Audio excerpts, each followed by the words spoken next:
This is Dr. Karen, and this is the Are They 18 Yet podcast, where I help parents raise independent, self-sufficient kids without sacrificing their own identity and sense of purpose. I'm here to share practical day-to-day solutions and actionable advice for supporting systemic changes so we can make this world a more inclusive and accepting place now and for future generations.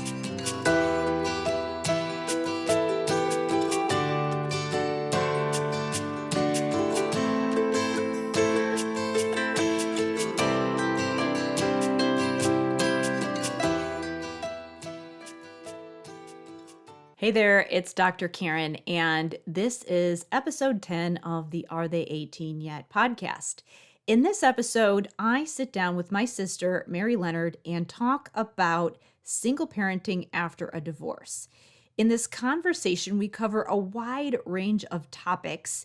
In the past 9 episodes, I've really been talking a lot about attention and time management and that sort of self-regulation. But in this episode, we're going to transition to talking more about emotional regulation, like how to help your kids regulate their emotions and process what they're feeling when you are also trying to do the same on your own.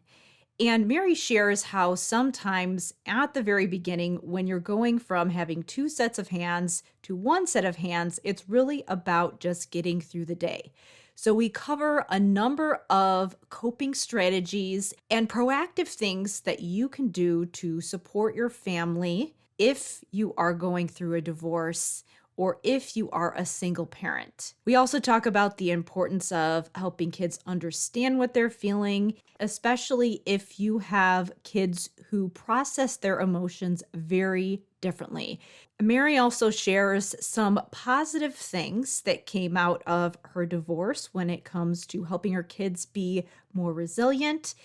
And then we wrap it up by talking about what not to say to someone who is going through a divorce. If you know someone who is going through this life transition, this will be extremely helpful to you. And if you are going through this type of transition, it'll also be helpful to give you some specific tips and strategies to help you and your kids thrive. So please enjoy this interview with my sister, Mary Leonard.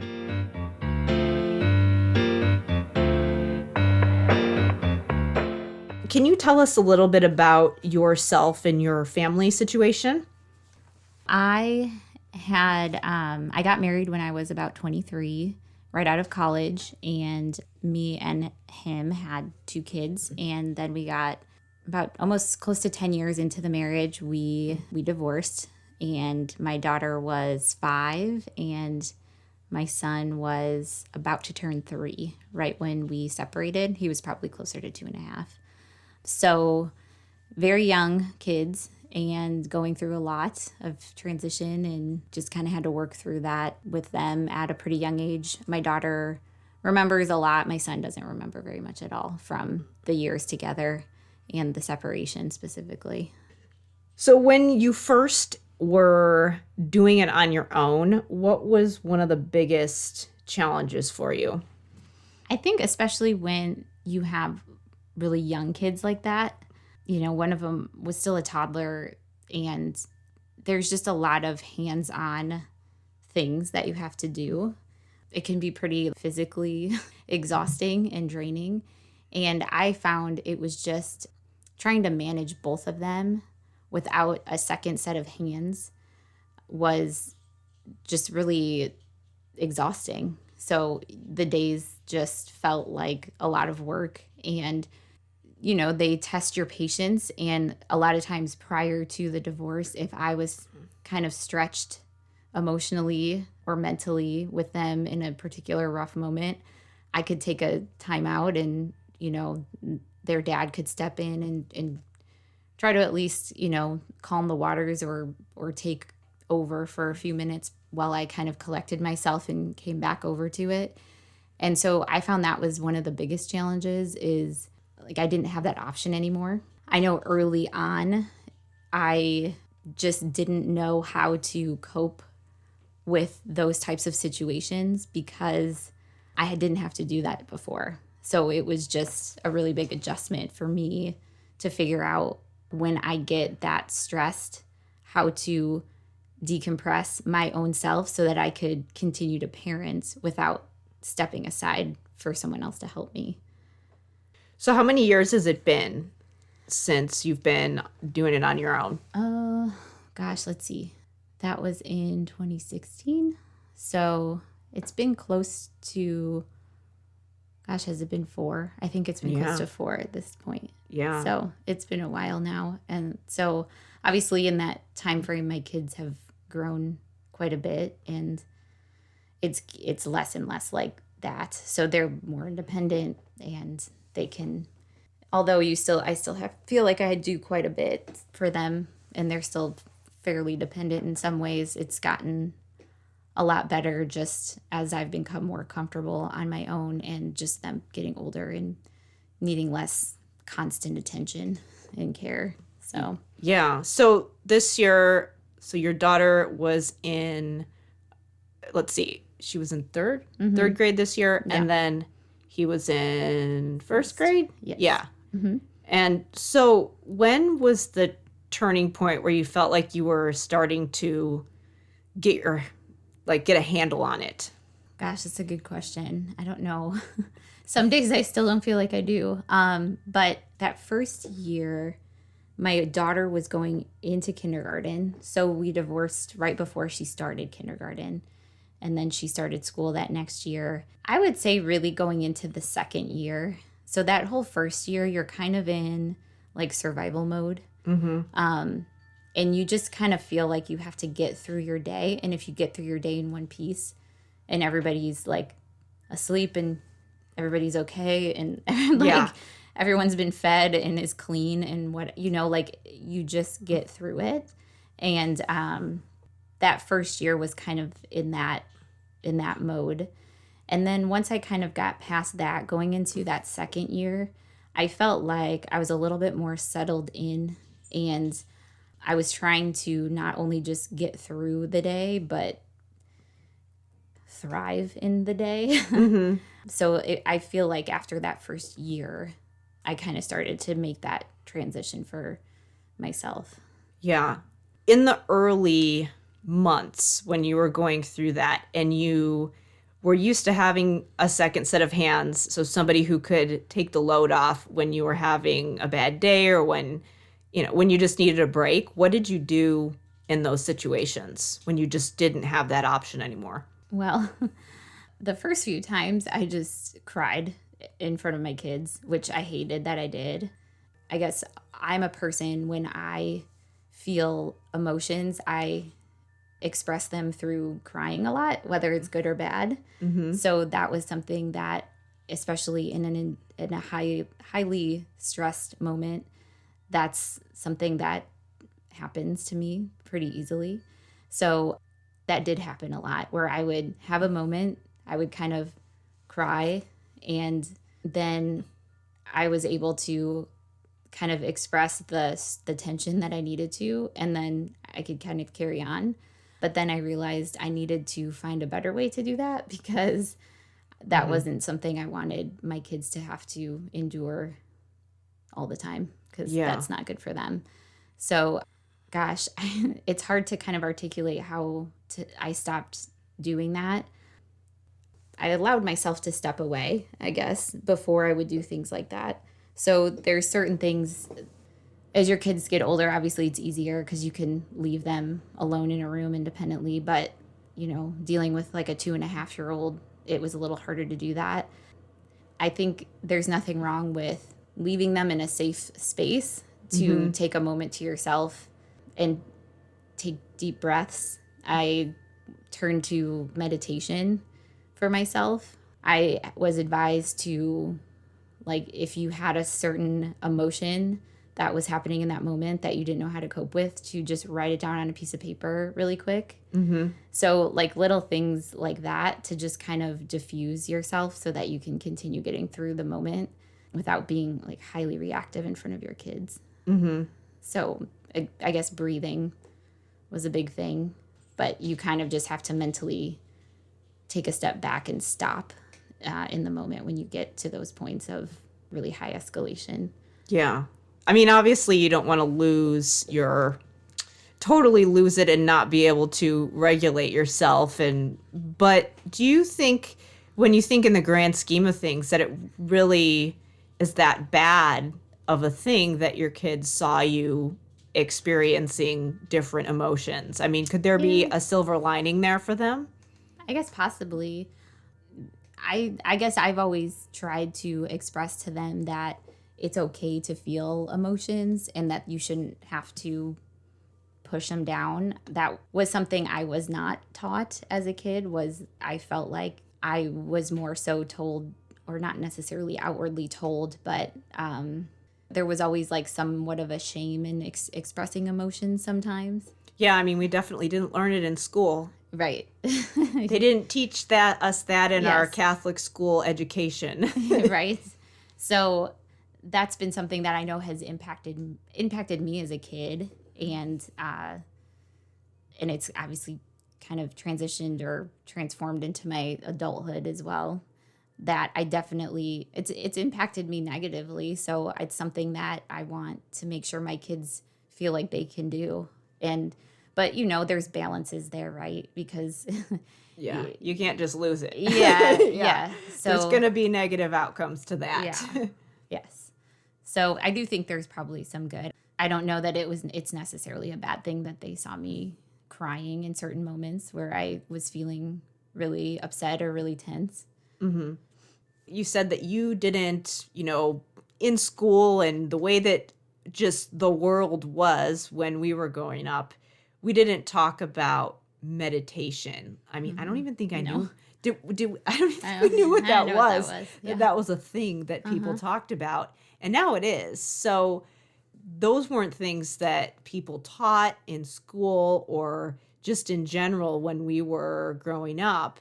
With that in mind, how does that impact the way that you interact with your kids now and the way that you handle situations when they get upset? You're going through your day and they're not doing what you want them to be doing or what they're supposed to be doing. I mean, how do you keep that in mind when you work through those situations?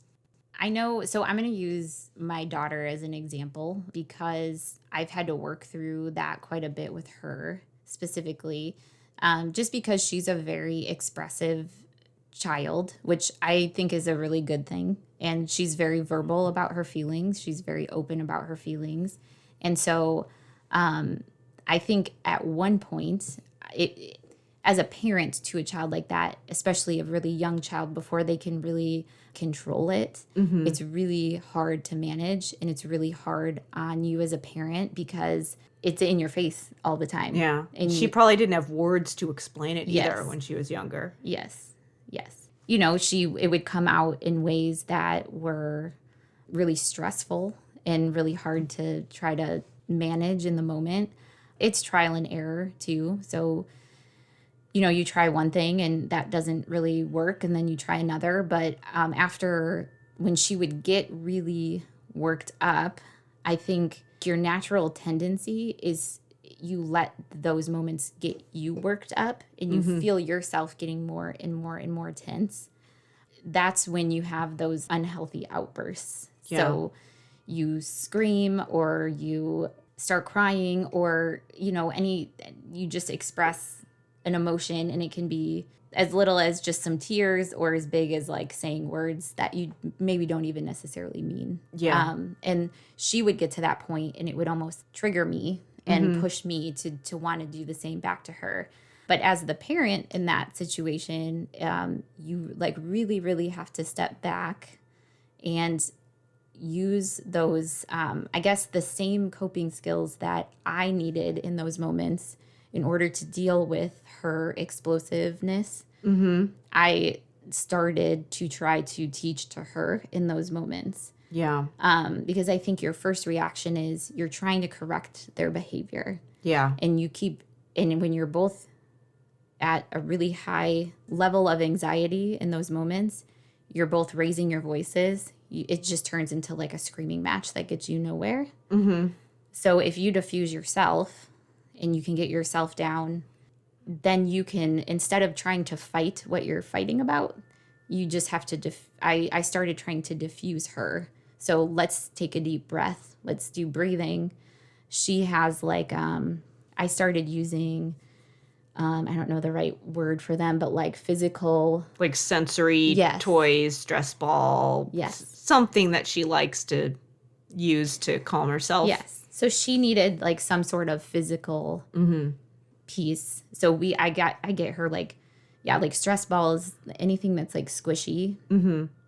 It's soothing to her. Yeah. So when she would get in those moments, instead of trying to continue and push the argument, I was like, I found myself, you spin your wheels. You don't get anywhere until you can get yourself to calm down first, and then get your kid to calm down. And then once you're both at that more calm state, then you can have a more rational conversation. Right. Yeah. And my daughter is extremely mature for her age emotionally. Even in those moments where she would react, once you got her in a calm state, you could have a really adult conversation with her about her feelings and why did you do that and why did I make you feel that way and all of those types of things. So, but it was all a matter of you needed to give her the tools that maybe you needed for your own self to get yourself down to that calm state before you even try to continue forward with whatever the argument or issue is that you're dealing with in that moment. So it took me a while, and I think that was a probably silver lining or benefit of having to figure things out on my own, because in the past my default was to go to their dad and say, I need you to deal with this right now. Yeah. And it didn't in the moments where then I had to do it on my own, I had to start teaching myself those skills to handle a situation like that without having a backup. Yeah. And then in turn, I was able to teach that to my daughter to do the same. So then and that didn't happen overnight, right? Like this took a couple years and, we still have our moments, but I can say the transition between like those early stages, like the year or so after the divorce until now, my daughter and my relationship and our ability to talk through her emotions and even my emotions has significantly benefited. Yeah. Just because of like simple things like take some deep breaths and calm yourself down before you start screaming at each other and it doesn't go anywhere. Yeah. So did you reach out to certain resources? Where did you go to figure all of that stuff out? Right when me and their dad separated, I sought out counseling for both kids. Well, at the time, Graham was only 2.5, or my son was only 2.5. The child counselor I found started working with kids when they were 4. So I was able to connect with a child counselor right away. I've always felt like professional guidance on your mental health is like critical. It's like such a good resource. Especially if you wait until before you get into crisis mode, you know? Like it's just a good thing to do. Yes. And whenever, all the time. I agree. So I've benefited throughout my younger adult life from working with professionals, dealing, as I've been trying to deal with some things. And so I wanted to get my kids connected. And it gives you, if you connect with a professional, that's their job to give you resources and help, and because you don't know what you're doing. And there's a lot that's going on, especially when you're going through a divorce. There's just so much going on. It's you don't necessarily even know the right places to look. So that was really a valuable resource to me, to just have that professional work with. At the time it was just my daughter, and then once my son got to turn 4, I was able to get him connected as well. But even the resources that she was able to provide me for my daughter, I was able to kind of leverage for yourself. On my own, for myself and for my son, who wasn't able to actually, meet with a professional yet. But I found that really helpful. There's workshops that she'd be able to reference. There's just I remember those self-regulating things I was speaking to. Mm-hmm. I learned a lot about that from her and some of the resources she had shared. So I think that's a really big thing that they've kind of communicated to dealing now. And again, I don't know that they necessarily had this when we were kids, but yeah, not as prevalent. Yeah. Definitely. I mean, I'm sure that some people were doing them, but right. wasn't as readily available. Mm-hmm.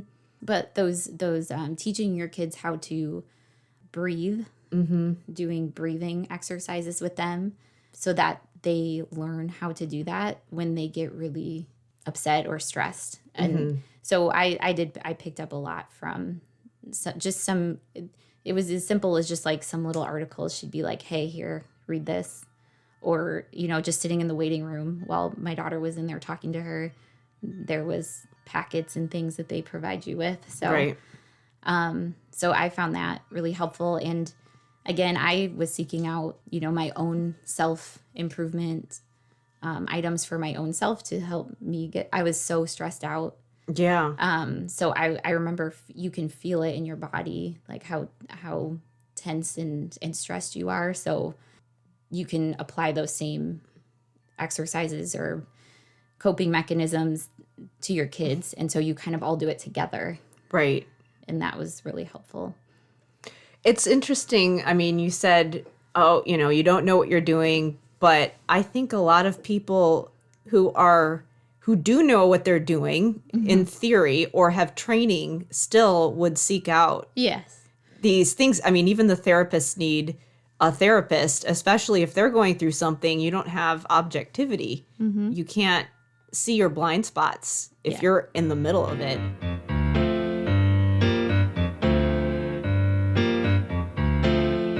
I'm going to take a quick break to share a resource that's going to change the way you interact with your kids each day so you can be there to support them and keep your sanity at the same time. Did you know that attention, emotional regulation, and problem solving are learnable skills that can be strengthened with practice? These skills all fall under the category of what's known as executive functioning. Kids who have strong executive functioning skills tend to easily follow directions without needing nagging, repetition, or bribes, have a good sense of time, and can complete daily routines in a reasonable amount of time, stay adaptable and problem solve, and manage their emotions when unexpected things happen, and overall have a healthy self-image. They're also able to do things like get homework turned in on time, keep their work organized, get their chores done, and pay attention to details and put forth a good effort when they're doing tasks that require sustained effort. Now, the first step in helping your kids to develop these executive functioning skills is understanding what they are in the first place, which is why I've created a free parent guide where I outline the 8 different executive functions. This guide will be extremely helpful for you if you want to help your kids improve follow-through on homework or chores, if you want to help them manage their emotions, pay attention, and problem solve during their day-to-day routines, and if you want to have a better understanding of why they avoid or procrastinate when it comes to things that they have to do on a day-to-day basis. All you need to do to grab that guide is visit drkarendudek-brannan.com/parent guide. When you sign up for the guide, you'll also be added to my mailing list, so you'll be the first to know when podcast episodes air and when doors to my parent training program are open. Just go to drkarendudek-brannan.com/parent guide. Now, let's get back to the interview.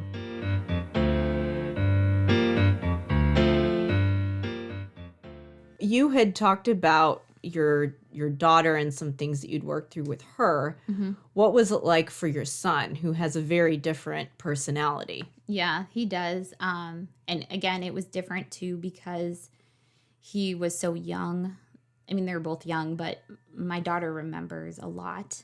And I remember the first day after their dad moved out, she came in and was like, "Where's Dad?" Like, she's just so perceptive of everything. She's very bright. Yes. And my son is too, but he was only 2.5.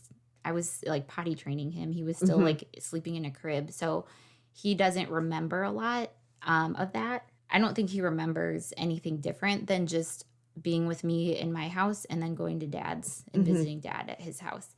So that made it a little bit different for him. And in some ways, I'm like, well, maybe that's easier.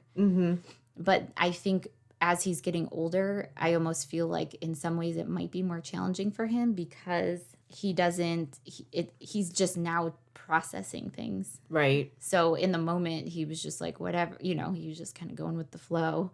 I think he reacts in a more subtle, quieter manner, I guess. Yeah. So he kind of slips in under the radar and he's not vocal about his feelings, but he'll do things that are kind of out of the ordinary when I think he's feeling stress or tension or uncertainty. Like what? So one of the first things I remember, I had just transitioned him from a crib to a toddler bed, like right when his dad moved out. And he transitioned really well. He's always been a really great sleeper. So it's never been an issue to like keep him in his bed at bedtime. And I transitioned him into a toddler bed, and then I would put like a gate on his door so that in the middle of the night, if he were to get up, he wouldn't like go roaming around and fall down the stairs or something. So it would kind of contain him still into his bedroom. So he always did fine. And then a couple months down the line, he would never sleep in his bed. He just started getting up, and I would find him in the morning like curled up next to the gate in his room. And for the life, I could not get him to like stay in his bed. And it's just like he would start doing something like that. And then we would kind of like work through that. And then I finally, like after months of him doing this, I could finally he would kind of start moving back, and then I could keep him in his bed again. And then like a couple months later, he would start doing it again. So that was like an early on example of something that was like very out of the ordinary for him that he kind of started doing. And it's hard because I'm like, maybe that was attributed to the divorce, but I don't know. Because Did you ever figure out, so you never figured out why No. What specifically it was? Maybe he just worked it out on its own? Maybe. I think, and even throughout the years, he doesn't do that anymore. But he would go into a phase where, once he got old enough, I didn't have to have the gate up, and I actually didn't want it up. So, he could like go to the bathroom in the middle of the night or something if he needed to. But once we got to that phase, when he would get into these little snaps, I would wake up in the morning and he'd be in the bed with me. And he would do that for like a couple weeks straight. And I couldn't get him to sleep in his bed overnight. And then he would kind of transition out of that and he'd be okay for a little bit. And then there would be times where it'd be time to go to his dad's, and everything's good, no big deal. And then all of a sudden it'd be time to go and he'd be hiding. And I can't find him. Yeah. He's a really good hider. And so just he's weird sneaky. He's very stealth. And so it would be, but he would never express any concern leading up to that point. But then he would just go and hide without saying anything. Yeah. And it's like little things like that. And I noticed it even recently, this past year with all the remote learning. Yeah, I was going to ask about that. It's been, I feel like my kids have done pretty well with it, all things considered. But there was so many changes going on. Like we were going to school, and then we weren't going to school, and then we go to school again. Oh, we have to go back to remote. And then he had to switch teachers a couple times. So he was going through so much of that, but he always seemed cool about it. But then his dad would come pick him up and he'd start hiding from him. And I'm like, what?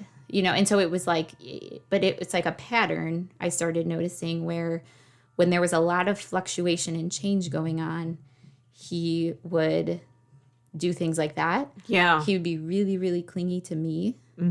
Sometimes he would just be like emotional. But when I would say like, what's going on. He couldn't really come up with the words. Like I said, with my daughter, it's stressful because she's like right up in your face about it all the time. He's the opposite of that. So then it makes me almost worry more for him because I can't ever tell when he's bothered. Right. And it's not as socially acceptable for boys to be feeling their feelings outwardly. Yeah. Yeah. It's interesting that it's like all these changes and now I have to change houses and maybe I can control this one thing. So I'm going to do it. Yeah. I mean, that could be it. Yeah. That could be it. Yeah. With the remote learning situation, I remember that he was so excited about kindergarten and he loved it. And then it was like, oh, we're done. Yeah. I remember that was so sad for him. That was really hard for him. He was someone too that leading up to kindergarten, I don't know, I never worry about my daughter because she's like, I don't know, she's just jumps right into stuff and she's just like, yeah, I got this. She doesn't want my help. She's like so dead set on being this independent female, which I love about her, by the way, but she just takes things head on and she just deals with it. Mm-hmm. But Graham is like my sensitive boy who likes to be by me all the time. Like he's always been like that as a toddler. And he's really hesitant to try new things. He gets really anxious about it. And then he shies away from things if he's uncomfortable. And so I was really nervous about him going into kindergarten. And then, like you said, he just loved it. Like he just thrived. He would jump up and get excited to go every single morning. So then in March last year, when everything shut down, he was devastated. Yeah, I remember that. Yeah. And it was so weird because I didn't know what was going on. I was still like trying to wrap my head around what was happening. And right. I still, like, thinking back at it now, it's crazy to me that we're still where we are because it was like they were giving us these 2-week increments for a while. Mm-hmm. And I just kept kind of naively being like, okay, well, he'll go back to school in like 2 weeks. Yeah. Or like maybe a month. Right. And then I'm like, oh my God, like that's it's so crazy that it's been a year. I know. But yay, they're back to 4 days now? My kids are 5. 5, yeah. I know the junior high and high school. Yeah. It's almost like while your daughter's version of self-soothing is the sensory strategy and talking about it, that his is more just being around somebody who is a safe person for him. Because it seems like all of those things involve him wanting to be by you, like wanting to stay at your house, wanting to be closer to you when he's sleeping, or just wanting to be around you in general. Yeah. I think so. And we joke about it, but I called him, or I still call him my koala because like when he was, a baby or even through his toddler years, I had to like learn how to cook with one hand when I'd get home from work when he was little because being at work all day and him being at daycare. And then by the time I get back home to him, he would not leave my side. So he's just always been like that. Yeah. So with the divorce, then he's forced into having to have these separate moments with me and his dad, which in retrospect is probably good. Right. Because he has to learn how to cope in situations where I'm not there. Yeah. And the environment that we were in when we were together and he was always with me, I mean, I'm thinking, I don't know where he'd be now if he didn't have to figure out how to separate from me and go to his dad's for a weekend, for example. Yeah.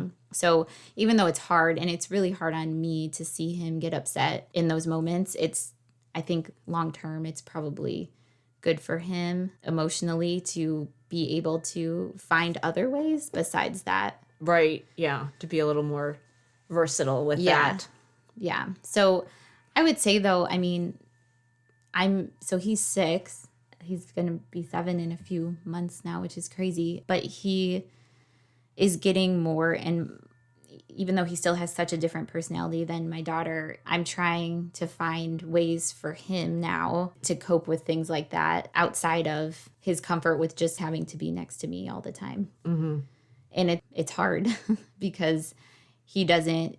My first reaction is to do and kind of use some of the same tools I used with Charlotte, my daughter, and it doesn't work for him. So writing was another coping mechanism for Charlotte that works really well to when she gets really angry. And that, again, I shared that before. That was a tool that was shared with me to just like write when you're angry and just like write down all the things you're mad about. And so I give her journals and she does that. Graham has no interest in doing that. Yeah. So it's trying to find ways that fit his own needs for those type of coping mechanisms for himself. But yes, I think in his like panic, distressed moments, his go-to is, I like to think at least that I'm like his safe place. Right. I'm sure you are. I wonder what it would be like if he learned to use more language or words to explain. Because then, I mean, even if he doesn't want to go write it down, he could at least figure out how to articulate what's going on so that you could help him come up with different solutions. Like, okay, you're feeling this and you're feeling like you want to be by me, but let's think of some other options in addition to. So when you go to your dad's or when you're at school or when you're whatever, just so that he has other options. So he feels like he has more control. Yeah. Yep. I think that's good. And both my kids have this that we've kind of established, but he, I think, leverages it a little bit more and this was something that kind of they just both gradually did, but it was something that I remember discussing with their counselor. She shared that was a pretty valid coping mechanism with divorced parents, was they both have stuffed animals that they are really attached to. And that they always take them to their dad's. So they're always at my house and they're always at his house. And so it's one constant thing that they have that's a comfort to them. Right. That they can take with them regardless of which house they're at. I always ask them, what do you want to bring? And I say, your go-to guys and anything else. So they get to kind of control the level and the amount of comfort items that they need to bring. For a while, he also had a blanket that he always wanted to have with him. So he's really sensitive to things like that. I think he's sensitive to like textures of things and smells of things. So he always wanted to bring this pillow pet he has and this blanket from my house. And it went with him back and forth always. And they still do that now. I think that's a really good coping mechanism for them to kind of feel like, when they're curling up at bed, regardless of what bed they're in, they have like that one constant thing with them all the time. Now that you are a couple years in and you feel like you've worked through some things, what would you tell somebody who is right at the beginning of the process and where you were 4 years ago? I would say mostly just be patient with yourself and give yourself some grace. I remember feeling this pressure, like I had to fix things right away and getting frustrated with myself that I wasn't there yet. But it's such a process, and you really, really just have to take one day at a time, because if you think too far ahead, you're going to get really overwhelmed. Communication with your ex-spouse early on is really stressful. I don't think I even had that crazy of a divorce situation, or wasn't. I mean, you guys pretty civil. Communicate so well, compared to some other situations. You know. So I had that benefit, but it was still really stressful, and even still now it is at certain times. But even just trying to plan out the next week with that other person can be really overwhelming, because you have to kind of go back and forth, and depending on the level of just stress in tension that's between you two in those moments, that can be really hard. And especially thinking about all of the needs that you would need to accommodate for your kids. I remember having to actively kind of shut my brain off a little bit and say, what do I need to focus on right now? And just really, really focusing on your present moment and taking it one step at a time. And I know that's like a very cliche thing to say, but it's pretty true. Your brain can just go insane if you think too far ahead and think of all of the things that you feel like you have to be doing. Lists are always really helpful. So like kind of consolidating your thoughts and putting it down on paper. I always found really helpful. Like, what are things I want to make sure I'm accomplishing today? Mm-hmm. And then what are things that I can focus on later? Yeah. And that kind of helps you kind of in a more tactical way organize your head so you're not just like swirling all over the place, because it's very overwhelming for a while. I think the breathing, the organization, taking it a moment at a time, those are things that I would definitely make sure to focus on. When you were in the very beginning stages working through this, what is some of the worst or most annoying advice or things that people would say to you? Oh my gosh, there's a lot. I hope I didn't contribute to that too much. No. I think, I don't know if this is where you were going with this, but this is the thing that I think got to me the most. And people still do it now, but I've been able to kind of, I don't know. Filter it. Right. I think people's initial reaction when you go through a divorce is to just trash talk your ex. Oh, yeah. And even though it's just not helpful because you just experienced a lot of pain, and whatever the situation is, it doesn't really matter. You're grieving, you're experiencing loss. That's different than a death. And Still traumatic. Right.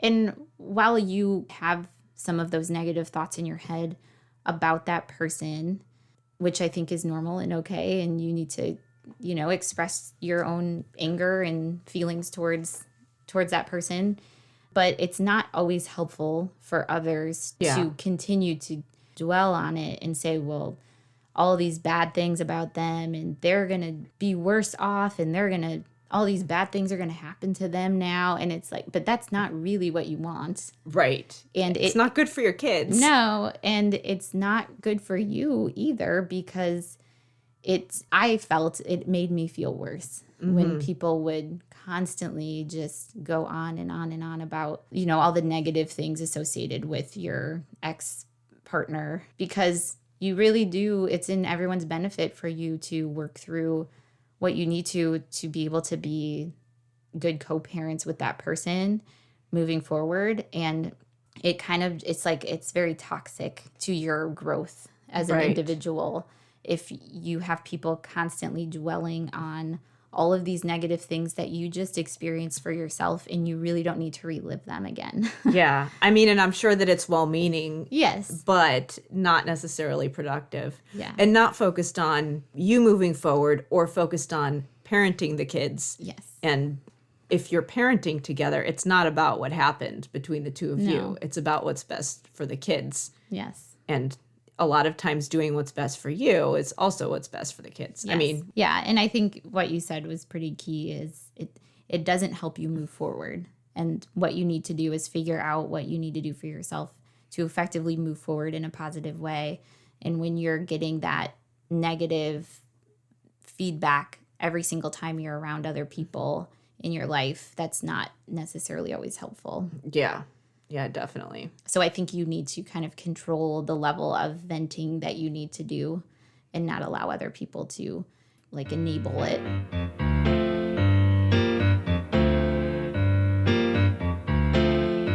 This is Dr. Karen, and we are going to wrap up this interview here. But thank you so much for listening. If you or someone that you love is going through a divorce or is just working through some different transitions as a single parent, then I would love if you would share this episode with them. Also, remember, if you haven't already, if you want to get a set of skills that will be extremely helpful in supporting you as you help your kids be more independent and start building the skills that they need to be successful adults, then you are going to want to check out my parent guide. Again, go to drkarendudek-brannan.com/parent guide. Again, that's drkarendudek-brannan.com/parent guide. Stay tuned for episode 11, where I'm going to continue this conversation about single parenting and co-parenting as I sit down with my husband, Joe, and talk about what it was like when we were first dating and he was a single parent and I had to transition in. So obviously we had to talk about a lot of things parenting related, life related, and just how we were going to reorganize our lives as I came into the picture. So stay tuned for that in episode 11.